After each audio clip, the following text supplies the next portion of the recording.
Coming off of yesterday's race, this one was not the greatest.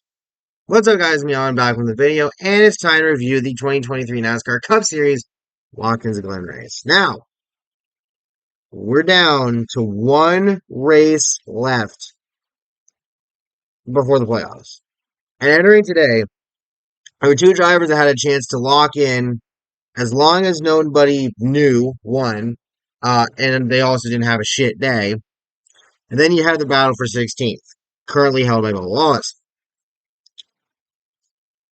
And so let's go ahead and let's take a look at what the hell happened today. So Corey LaJoie, Justin Haley, Brad Keselowski, speaking of, Cole Custer, and Eric Almirola all started at the back due to unapproved adjustments. Of course, no stage cautions because it's a road course, which I feel like is going to be a topic of conversation brought up with today's race. Saying, oh, we need stage caution. No. We'll get into this in a little bit. Daniel Suarez spins coming out of the bus stop before the carousel, but gets going rather quickly after it. On lap 5. He's one of those drivers that needed to have a really good day, and there you go. Harrison Burton goes for a spin at some point, keeps going. Some start to pit late in stage 1. Michael McDowell would take the stage 1 victory, coming off of his win at Indy last week. Byron second, Hamlin third, Gibbs fourth, Allmendinger fifth, Larson sixth, Bell seventh, Wallace eighth, Busch ninth, Reddick 10th. And then when Michael McDowell pits, he proceeds to get a penalty for driving through too many pit boxes on entry. Stage 2, rather uneventful. And then William Byron takes the stage victory. Hamlin second, Gibbs third, Larson fourth, Allmendinger fifth, Bell sixth, Elliott seventh, Busch eighth, Wallace ninth, Austin Dillon 10th. And then McDowell's team gets another penalty for going over the wall too soon. And then we get our only caution of the day because Chase Elliott runs out of gas off turn 4 and has to park it in the bus stop or the access road or whatever. Because Alan Gustafson fucked up. Yeah, no, a must-win situation has become even more must-win for him.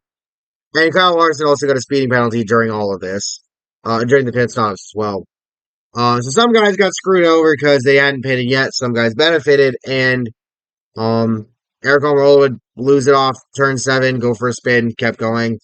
And then McDowell, his day goes to complete shit because the car shut off, and his day would be done. But no cautions the rest of the way. Byron takes the white flag, gets his 5th win of the season, and the 5th win in a row for Hendrick Motorsports at this track. And then his teammate, apparently, Kyle Larson, ended up apparently dumping Austin Dillon for 19th. I don't know.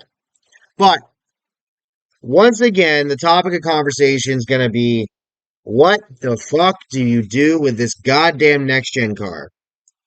Because, holy shit. Like, it's crazy. It really is. Because we already know the short track packages still needs work with this car. But when it comes to road courses, unless you manage to get chaos going, you're not getting much. And it's crazy because I think maybe part of it is the fact of that there's so many of them on the schedule now. Plus you get a street course as well. I think the other part of the problem is, again, the car's just not the car and the way it's set up. It doesn't fucking work. You have so much fucking grip. The cars are literally set up for road courses. It takes it out of the driver's hands. Doesn't make any fucking sense. I don't know what NASCAR does. Honestly, I don't know what NASCAR does. Because it does feel like the next gen car has improved the intermediates, and the super speedways are the super speedways. They're going to be what they're going to be. But short tracks and road courses have gotten massively fucked over by the next gen car. And it sucks when you're in a time period where they're adding more road courses or whatever. So, I don't know.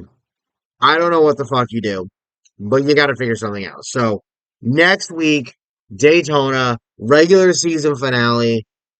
Harvick and Keselowski are locked in on points, so it comes down to that final spot. And right now, Bo Wallace is a over 30-point gap to the next guy for that final playoff spot. So